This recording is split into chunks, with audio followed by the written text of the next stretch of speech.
네, 안녕하세요. 토토쌤입니다. 오늘은 제가 그 상온 초전도체가 발견됐다는 이 네이처 논문을 한번 리뷰를 해보도록 하겠습니다. 아시는 분은 아시겠지만, 10월 15일자 네이처 논문에 이제 그 상온 초전도체가 발견됐는데, 그 임계 온도가 한 15도, 그 섭씨 15도 정도가 된다고 이제 알려져 있습니다. 물론 여기 그냥 일상적인 환경에서 초전도 현상이 일어나는 게 아니라 초고압이 가해진 상황에서 발견된 그런 현상입니다. 그 초고압이 어느 정도일 것 같습니까? 이 논문에 따르면은 어, 200만 기압 정도입니다. 우리가 대기압을 1기압이라고 하죠. 즉 공기가 누른 힘을 현재 우리 지면에서 받는 기압이 1기압이라면은 그거의 200만 배가 되는 압력을 줘서 이런 그 15도씨에서 저항이 없어지는 이런 초전도 현상을 이제 발견했다는 얘기가 되겠습니다. 그럼 이번 시간에는 제가 이러한 현상들이 떤 의미를 가지고 있고 실제로 어떤 그 경제성이 있는 건지, 그 다음에 향후 이 기술을 계속 개발을 함으로써 얻게 되는 이익이 뭔지, 이런 것들에 대해서 간략히 한번 정리를 해보도록 하겠습니다.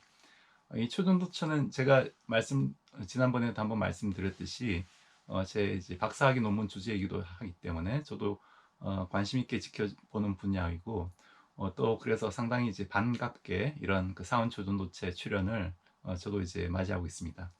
네, 그럼 한번 시작해 보도록 하겠습니다.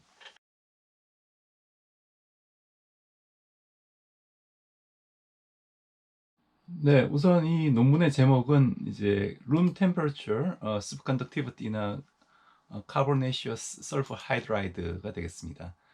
그래서 여러분들이 여기 보시다시피 이제 Carbonaceous Sulfur Hydride라는 건 이제 카본, 즉 탄소와 설퍼, 황하고 그 다음에 하이드라이드, 이건 이제 수소를 얘기를 하는 거고요. 수소 화합물을 얘기하기 때문에 이제 탄소와 황과 이제 수소가 결합된 이런 어떤 새로운 화합물을 이 연구 그룹이 이제 개발을 했다는 겁니다.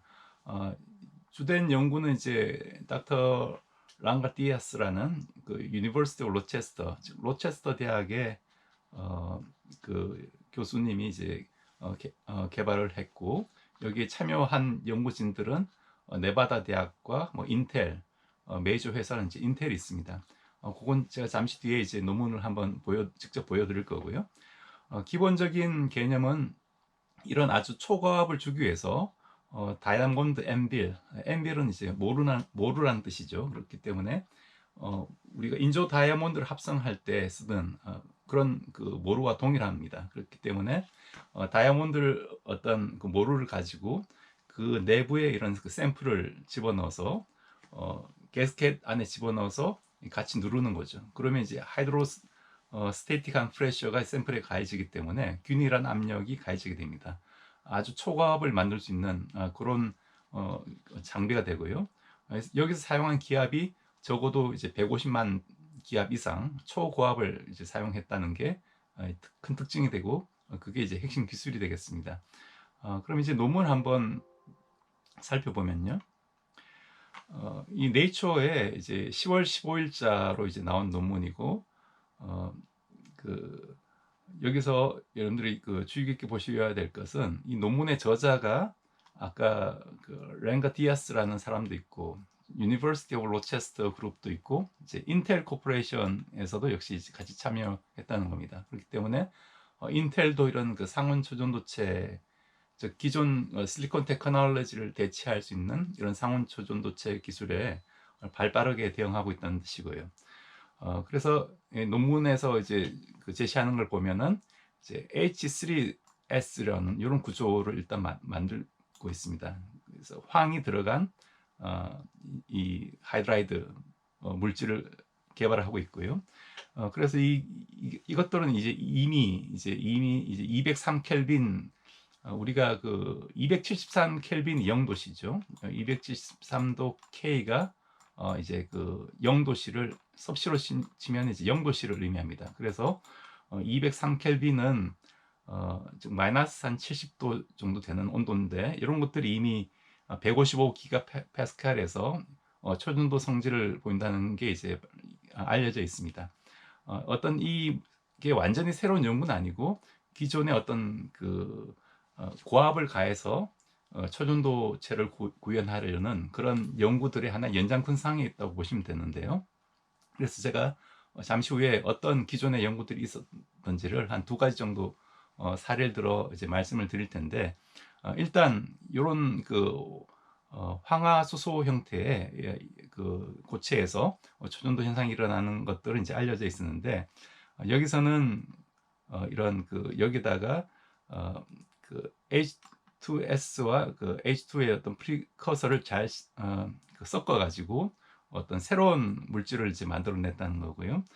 그게 일종의 화학적으로 보면 이제 게스트 호스트 스트럭처라는 게 있습니다. 이런 게스트 호스트 스트럭처를 이제 구현한 거고, 그 스트럭처에서 이 인계 온도가 이제 287K, 즉 273도씨가 0도니까 287K면 한 영상 한 15도 정도가 됩니다. 섭씨 영상 한 15도 정도 된 온도에서 압력은 이제 267 플러스 마이너스 10기가파스칼, 즉 1기가파스칼이 약 한 1만 기압이 됩니다. 그렇기 때문에 270만 기압에서 이런 초전도 현상을 이제 발견했다는 얘기고요.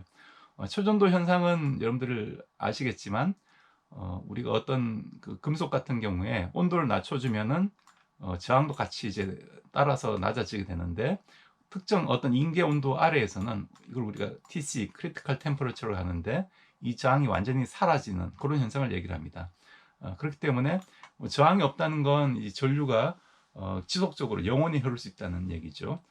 만약 우리가 이런 저항이 없는 초전도체로 송전을 한다면은 에너지 로스가 없이 전류가 흐를 수 있다, 그런 의미가 되고요. 그렇기 때문에 굉장히 이제 응용처가 많은 그런 기술인데, 이 인계 온도를 상온보다 즉 15도씨로 이제 올렸다는 얘기죠. 그렇기 때문에 물론 상온은 보통 한 25도, 30도 이 사이를 얘기를 하기 때문에 그거보다는 낮은 온도이긴 하지만, 아직도 추운 지방에서는 예를 들어 뭐 사이베리아 같은 소련 여자가 사는 그런 동네에서는 충분히 상온이라 볼 수가 있는 거죠. 그렇기 때문에 상당히 어떤 획기적인 그런 어떤 의미를 가지고 있습니다. 여태 과학의 난제 중에 그 하나가 바로 이런 상온 초전도체였는데, 그거에 대해서 이제 물론 아주 초고압이긴 하지만 일단은 그 온도에 대한 자약은 이제 넘어섰다라고 이제 볼 수가 있겠습니다. 네, 그럼 이러한 새로운 상온 초전도체를 구현하는 메커니즘은 이제 그럼 알려졌느냐? 이것도 아직 완전히 이제 해결되지 않고 있습니다. 우선 대략적인 힌트로서 우리가 기존에 이제 BCS 이론이라는 게 있는데요. 즉 바딘 쿠퍼 슈리퍼가 이제 1960년대에 만든 50년대 후반에 만든 이제 BCS 이론이라는 게 있습니다. 그렇기 때문에 거기서 얘기하는 건 이런 기존의 어떤 저온 초전도체, 즉 수은과 같은 저온 초전도체가 온도 저항이 없어지는 이유는 온도를 내려주면은 어떤 레티스 간의 바이브레이션이 줄어들기 때문에, 즉 어떤 실제로 저항 역할을 하는 것은 전자가 이제 흐를 때 포논과 어떤 레티스의 바이브레이션을 우리가 포논이라고 얘기를 합니다. 양자역학적으로 포논의 어떤 에너지와 포논과 이제 충돌을 해서 에너지를 이제 잃어버리기 때문에 저항이 생긴다라고 이제 이해를 하고 있는데, 온도를 낮춰주면은 레티스 바이브레이션이 훨씬 이제 느려지기 때문에 거의 전자가 이제 충돌 없이 지나가고, 또 이런 전자가 실제로는 하나씩 지나가는 게 아니라 서로 이제 운동량이 서로 반대인, 즉 이쪽으로 지나가는 전자와 이쪽으로 지나가는 전자가 서로 이제 페어를 이루어서 그 페어가 한꺼번에 이제 지나가게 되는 그런 역할을 한다고 봅니다. 이 페어를 우리가 이제 쿠퍼 페어라고 얘기를 하고요. 이 쿠퍼 페어가 생기는 이유도 이런 레티스 바이브레이션, 즉 포논과 전자 인터랙션 때문에 한쪽에 이제 전자가 지나가면서 레티스가 살짝 흔들릴 때 그 바이브레이션이 이쪽 일렉트론까지 전달이 되면서 이쪽 일렉트론과 그 반대쪽 일렉트론이 서로 이제 커플링이 되는 그런 원리가 되겠습니다. 그러니까 서로 이제 어깨동무를 해서 가면은 돌멩이가 있어 돌부리에 걸려도 우리가 넘어지지 않고 잘 가듯이, 항상 이런 고체 내 솔리드 내에서 전자가 이렇게 쌍으로 움직이기 때문에 저항이 없어진다. 그게 일종의 이런 그 BCS 이론의 그 핵심적인 아이디어인데요. 이런 고온 초전도체에서도 물론 이런 BCS 이론을 많이 이제 차용하고 있지만, 실제로는 이제 그런 일렉트론 포논 커플링이 여기서는 어떤 그 하이드로전의 어떤 포논 모드에 대해서 조금 더 이제 빨리 진동하는, 즉 하이 프리퀀시 영향을 받아서 이런 현상이 일어나지 않을까, 그렇게 이제 추측을 하고 있습니다. 그래서 아직도 완전히 어떤 이런 메커니즘 자체가 이제 확립된 상태는 아니라는 걸 여러분들이 일단 주의를 하시고요. 그래서 이러한 것들이 기존의 란타늄 하이드라이드, 즉 란타늄 혹은 이테륨, 즉 레어스 머티리얼을 가지고 이런 수소 화합물을 만들었을 때도 역시 고온이 됩니다. 고온 초전도체가 되는데 그 임계 온도가 한 250에서 260K, 즉 거의 영하 한 10도, 20도 부근까지 올라갔다는 거죠. 그래서 그때 압력이 이제 180에서 200기가 파스칼 정도가 됩니다. 이런 것들이 이제 기존의 연구로 있었고, 여기서는 아까 말씀드렸다시피 그 조금 더 온도를 이제 200기가 파스칼, 압력을 200기가 파스칼 이상으로 이제 올린 그런 상태가 되겠습니다. 네, 그리고 여기서 이런 그 크게 여기서 이제 마그네틱 서셉터빌리티라고 해서 초전도의 어떤 상태를 우리가 입증하고자 하면은 크게 이제 두 가지를 이제 증명을 해야 되는데, 처음에는 한 가지는 이제 저항이 0이 되는 그 리스티비티가 0이 되는 그런 성질을 의미하고요. 나머지 하나는 이제 다이아마그네티즘, 즉 반자성의 어떤 성질을 가져야 됩니다. 이걸 우리가 마이스너 이펙트라고 얘기를 하는데, 즉 초전도체 내부에서는 반자성, 즉 자기장을 밀어내는, 거꾸로 이제 반대 방향으로 자기장이 생겨서 그 내부에서는 항상 자기장이 0이 돼야 된다. 이걸 우리가 마이스너 이펙트로 얘기를 하고, 이런 마이스너 효과도 같이 이제 만족을 해야 됩니다. 그렇기 때문에 이런 그 마그네틱 서셉터빌리티라는 이런 실험을 해가지고 온도를 낮춰주니까 이 서셉터빌리티 값이 이제 음수로 떨어지는 그런 현상을 발견했습니다. 그렇기 때문에 그 두 번째 요건, 반자성의 어떤 성질을 만족한 거죠. 이 마그네틱 서셉터빌리티라는 건 뭐냐면은, 우리가 마그네타이제이션, 즉 자성이 어떤 외부 자기장과 이런 그 관계가 있습니다. 어떤 관계가 있을 때 그 비례 상수를 우리가 서셉터빌리티라고 얘기를 하고, 이게 그 자기장 방향과 같이 마그네타이제이션, 자성이 생기면 이걸 우리가 뭐 페라마그네티즘이라고 얘기를 하고, 반대로 생기면 이제 다이아마그네티즘, 뭐 그런 식으로 이제 얘기를 하고 있습니다. 그렇기 때문에 이 그 사이 값이 이제 중요하고요. 여기서 이제 그 값이 음수가 된다는 얘기죠. 그리고 이제 두 번째는 이런 그 저항이 0이 되는 경우죠. 그래서 제로 테슬라의 온도에서 이제 아까 섭씨 15도까지 올라간 거고, 실제로 이제 자기장을 걸어주면은 이 자기장 에너지 때문에 그 초전도 상태가 서프레이션 되는데, 그런 서프레이션, 실제로 그 다음에 완전히 어떤 그 자기장을 아주 세게 걸어주면 초전도 성질이 완전히 깨지는 그런 상태도 옵니다. 그걸 우리가 C1, C2 이렇게 인계 자기장이라고 얘기를 하는데, 아무튼 이런 자기장에 대한 어떤 디펜던스를 봐도 이런 그 기존의 이 그 초전도체의 그 이론을 설명하는 그런 긴즈버그 란다우 이론이라는 게 있는데, 그것과 잘 맞아 떨어지는 그 파라메터를 해서 피팅을 해봐도 잘 맞아 떨어진다. 그런 식으로 이제 실험 데이터가 나왔고요. 네, 그래서 이 연구 그룹들이 실제로 어떤 단순히 압력만 준 게 아니라 그 압력을 주기 전에 한 4기가 파스칼 정도에서 이런 그 새로운 어떤 그 트리트먼트를 했는데, 레이저 빔을 조사해 가지고 어떤 화학적인 이런 그 성질을 바꿨습니다. 어떤 즉 광학적인 어떤 그 처리를 했다고 볼 수가 있는데, 그런 그 광학적인 처리가 어떤 결과를 주는지를 이 사람들이 이제 DFT, 제가 말씀드렸다시피 그 density functional theory라는 전자 밀도 계산을 하는 그런 그 이론적인 기법이 있습니다. 양자역학적으로. 그래서 그런 그 시뮬레이션 기법을 이용해 가지고 실제로 이런 자기네들이 그 처리한 그런 광학적인 그 방법으로 인해서 이런 격자 구조가 훨씬 이제 규칙적으로 배열되는 그런 현상도 이제 발견을 역시 그 입증을 했고요. 그래서 결과적으로 보면은 뒤에 보시면은 이런 것들이 기존에 이런 그 클래스레이트 스트럭처라고 하는 이런 그 우리가 그 가스 하이드라이트 그런 구조에서 즉 수소를 우리가 아주 고압으로 압축을 하면은 얘네들이 이제 물 분자와 이제 결합을 해가지고 하나의 그 메탄 그니 하나의 그 에너지 같이 쓸 수 있는 그런 그 고체 화학 연료가 됩니다.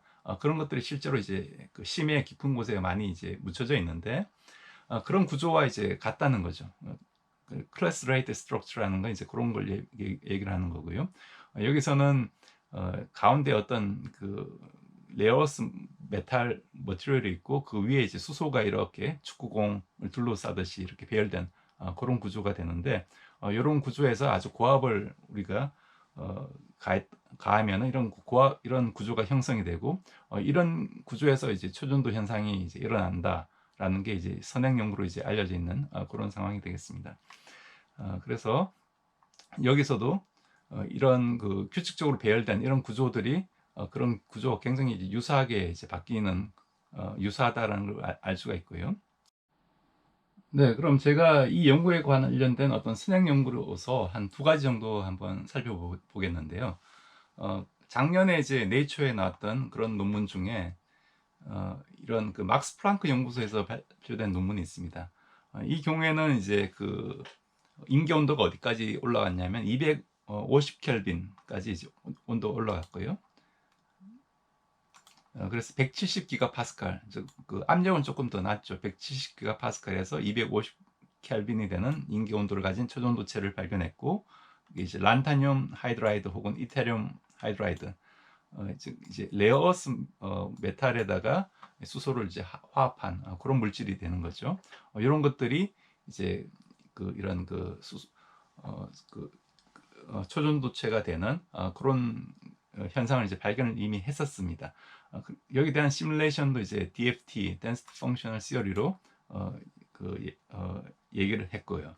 그렇기 때문에 이런 것들이 이제 역시 이제 임계 온도가 이제 한 250K에서 이렇게 떨어지는 걸 봤고 여기서 HC1, HC2도 임계온 즉 자기장에 대한 효과도 역시 이제 측정한 그런 실험들이 있습니다. 그래서 이런 선행 연구가 있었기 때문에 즉 압력을 더 높이면은 분명히 이제 임계 온도가 이제 올라갈 거다, 즉 TC가 올라갈 거다라는 걸 가지고 이 사람들이 실험을 한 거고 이제 조금 이제 차이점이라면은 여기서 이제 이테리움 혹은 란타늄 하이드라이드가 되는 이런 물질인데 여기 아까는 이제 여기 카본이 들어가고 또 그 설퍼가 들어가는 거죠. 그렇기 때문에 좀 더 이제 구조가 복잡해진 그런 차이점이 있습니다. 그 다음에 여기서는 이제 또 다른 논문으로서 이제 즉 란타늄 이테리움 하이드라이드에서 역시 한 실험인데요. 여기서 이제 여러분들이 보시면 좋을 게 이게 그 중국에서 이제 실제로 했었습니다. 즉 상하이에 있는 연구소에서 수행된 연구고 요것도 이제 2020년에 이제 퍼블리시된 그런 논문이 되겠습니다. 그래서 란타늄 하이드라이드와 이테리움 하이드라이드 이걸 우리가 그 슈퍼 하이드라이드라고 이론을 붙였고요. 여기서 이제 아주 임계 온도가 큰 TC가 큰 그런 상온 초전도체의 어떤 가능성을 이제 봤는데 여기서 이제 독특한 그 개념이 이제 메탈 알로이라는 개념입니다. 즉 어떤 순수한 퓨어 하이드로전, 즉 하이드로전 금속에 우리가 하나의 도핑을 한 걸로 이제 볼 수가 있는 거죠. 대부분의 이제 란타늄, 이테리움 이런 것들이 하이드로전 그 금속 구조에 도핑 사이트로 들어간 그런 형태로 볼 수가 있습니다. 그렇기 때문에 실제로 이런 그 상온 초전도체 물질이 어떻게 보면 이제 고체 형태의 그 수소 저장 물질과 구조가 이제 동일하다고 볼 수가 있고요. 저도 이제 고체 수소 저장 연구를 했었지만 수소를 그 아주 덴스하게 규칙적으로 배열하는 게 쉽지가 않습니다. 쉽지가 않고 그렇기 때문에 현재에도 아주 고압으로 한 700바 정도 되는 기체 형태로 이제 저장을 하는 건데 만약 이런 그 초고압 압력에서 수소를 이제 고체로 만들 수 있는 그 경제성 있는 방법이 나온다면은 이런 그 상온 초전도체 특성뿐만 아니라 고체 수소 저장 물질로도 충분히 각광을 받을 수 있겠다, 그런 생각을 좀 해봤습니다. 네, 그러면 이제부터 이런 그 연구 외적으로 과연 이 기술이 어떤 상용화가 될 수 있는지 그런 측면에서 한번 그 이코노믹 피저빌리티를 한번 보도록 하겠습니다. 이런 그 초고압 형태에서 어떤 물질이 이제 변형이 일어나는 그런 것들은 가장 이제 응용 가능성이 높은 게 현재는 이제 인조 다이아몬드입니다. 왜냐하면 다이아몬드가 비싸니까요. 그래서 현재 그 인조 다이아몬드 가격이 1캐럿당 한 90만 원 정도 가까이 한다고 합니다. 1캐럿이라면 질량이 한 200mg, 굉장히 그 손톱만한 그런 사이즈인데도 가격이 이 정도로 이제 고가입니다. 근데 이 초전도 물질, 여기서 합성한 이런 초전도 물질은 가격으로 따지면은 얼마나 되느냐? 인조 다이아몬드를 만들기 위해서는 1500도씨에서 5만 기압이 필요하다고 합니다. 그런데 여기서는 우리가 이런 광합 그 합성 방법을 물론 쓰고 또 200만 기압을 가해준다고 했죠. 그래서 요거보다 인조 다이아몬드를 만드는 압력보다 거의 한 40배가 더 큰 압력이라고 볼 수가 있습니다. 그렇기 때문에 가격도 훨씬 더 기하급수적으로 비싸다는 얘기죠. 그렇기 때문에 당연히 이제 현재로서는 경제성이 없는데, 만약 이걸 우리가 그 외부에서 압력을 주는 게 아니라 어떤 화학적으로 합성을 잘 해가지고 어떤 그 케미칼들의 어떤 인터널한 그런 스트레스로 인해서 압력이 주어지는 그런 물질로 합성을 할 수 있다면은 충분히 그래도 그 어떤 상용화가 가능한 수준에 충분히 도달할 수 있다고 저는 생각을 하고 있고요. 그래서 이 논문에서 이 실제로 그런 어떤 광합 합성 과정도 자세히 계략적으로 나와 있는데, 한 4기가 파스칼에서 532 나노 레이저를 쏴주고 한 10에서 25mm 와트 정도 되는 이런 레이저를, 약간 이제 그린 레이저에 가까운 거죠. 그 레이저를 이제 쏴주는 이런 트리트먼트를 또 이제 한다고 합니다. 그 다음에 처음에는 이제 그 카본과 황을 1대1 비율로 이제 섞어가지고 이제 볼 밀링을 해서 어떤 파티클 5마이크론 이하의 파티클을 만들고, 이걸 이제 다이아몬드 앰빌 그 DSC에 넣고 그다음에 그 수소를 이제 흘려주는 거죠. 수소를 3kB니까 이제 3000기압을 이제 흘려주면서 이제 반응을 시킨다고 되어 있습니다. 이러면서 이제 이런 그 레이저를 쏘아주는 거죠. 그렇기 때문에 3000 기압을 우리가 구현하는 것도 상당히 어려운 기술이고요. 그다음에 또 왜 하필 이 4기가 파스칼에서 하는지 532 나노 레이저를 쓰는지에 대해서도 자세하게 나와 있지는 않습니다. 이런 것들이 어떤 그 노하우에 해당할 텐데, 그런 것에 대한 어떤 조금 더 어떤 최적화된 어떤 실험 혹은 합성 방법이 이제 필요할 거라고 이제 예상할 수가 있겠습니다. 네, 그럼 이 연구에 대한 어떤 제 커멘트를 말씀을 드리면은, 일단 이 연구의 의의는 그 비록 그 초과합이긴 하지만 상온 초전도체를 우리가 그 구현해냈다라는 게 의의가 있고요. 왜냐하면 이제 압력은 그 낮추면 되는 거죠. 그런데 이런 그 상온 초전도체가 되리라고는 사실 이렇게 빨리 예상을 하지 못했을 겁니다. 대부분 2030년, 2040년 정도를 아마 예측을 하지 않았을까 싶은데, 그런 시점이 훨씬 이제 빨리 도래했다는 거고요. 이걸 가능하게 한 것들은 이런 그 제가 생각하기로는 시뮬레이션 기술들이 또 많이 이제 개발이 발전이 되었기 때문에, 즉 컴퓨팅 파워 측면에서 그런 역량이 많이 높아졌기 때문이라고도 또 생각이 들고요. 그래서 이러한 그 수백만 기압을 만약 이제 수백 기압 정도로만 낮출 수 있더라도 실제로 어떤 우리가 일상생활의 어플리케이션이 충분히 가능한 그런 수준까지 이제 발전할 수 있다고 생각을 하고요. 즉 미케니컬 프레셔를 어떻게 하면 이런 그 케미컬 프레셔로 잘 변환을 시키는지에 대한 추가적인 연구가 이제 필요할 겁니다. 그리고 만약 이런 그 상온 초전도체가 구현이 된다면은 우리가 그 리튬 배터리 같이 에너지를 화학적으로 이렇게 저장하는 게 아니라 초전도체를 이용해 가지고 하나의 그 플라이 휠 형태로 우리가 에너지를 저장할 수가 있습니다. 그래서 초전도체 내에서는 즉 저항용이기 때문에 에너지가 계속, 전류가 계속 이렇게 서큘레이션을 할 수가 있습니다. 그렇기 때문에 그 에너지를 잘 저항 없이 저장할 수 있고, 그걸 다시 이제 가역적으로 집어넣고 빼고 할 수 있는 그런 기술들이 또 이제 개발이 된다면은 충분히 그 리튬 배터리를 대체할 수 있는 그런 장치가 될 수가 있고요. 그다음에 이 사람들도 이제 주장하는 연구 그룹도 주장하는 바이지만 현재 미국에서 연간 한 20조 원, 즉 20 빌리언 달러 정도가 에너지 송전 손실로 이제 감소가 되는데 한국은 연간 한 1.5조 정도 전력 손실이 있다고 합니다. 이걸 이런 상온 초전도 전선으로 대체를 한다면은 이만큼의 이제 그 전력 손실을 우리가 그 없앨 수가 있기 때문에 그 정도의 어떤 경제성 효과를 가지게 되고요. 그 다음에 또 기존에 아주 하이 매그넷을 쓰는 그런 장치, 즉 MRI나 토카막 마그네트, 그 다음에 방사광 가속기의 어떤 마그넷, 그 다음에 자기 부상 열차 같은데 적용을 한다면은 훨씬 저가의 어떤 그 제품을 우리가 생산할 수 있다고 생각합니다. 그 다음에 아까 또 제가 말씀드렸다시피 이 물질 자체가 결과적으로 수소를 이제 고체 형태로 배열을 하는 그런 기술이기 때문에 고체 수소 저장 기술로도 이제 활용이 가능하고요. 그 다음에 이런 기본적인 현재는 그 실리콘 기반의 트랜지스터를 쓰는데 만약 이런 초전도체 기반의 좁슨 정션을 기반으로 하는 좁슨 소자를 쓴다면은 우리가 테라헤르츠에서 페타헤르츠, 즉 오퍼레이팅 스피드가 10의 12승에서 10의 15승 헤르츠 영역의 어떤 하이스피드 마이크로 프로세서를 만들 수가 있고, 또 이런 것들을 이용해서 우리가 또한 그 상온 초전도 큐빗이 가능하기 때문에 양자 컴퓨터의 어떤 데스크탑 형태의 어떤 상용화도 가능할 거라고 이제 생각을 하고 있습니다.